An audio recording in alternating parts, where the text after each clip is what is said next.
When it comes to your AEC, your sections and elevations, it's an existing command, but now you will see the enhancement. As soon as you select the elevation or a section and you right click, you make use of the section command where you want to ask Caddie regenerate all sections.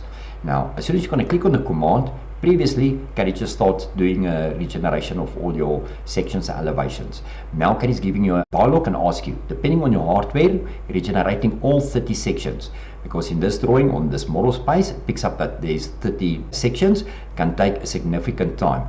You can abort by pressing the escape key on the keyboard. Do you want to continue? So as soon as you're going to say yes, then it will start regenerate the sections or the elevations. Now I'm going to give it a few seconds and then I'm going to show it to you. I'm going to hold down my escape key. The reason why I'm going to ask you to hold down the escape key is that it will finish up with the current section or the elevation that it's busy with, and then it will abort the command. And there we go. As you can see, I'm back in freehand and Caddie confirm in the command line, regenerating section aborted by user.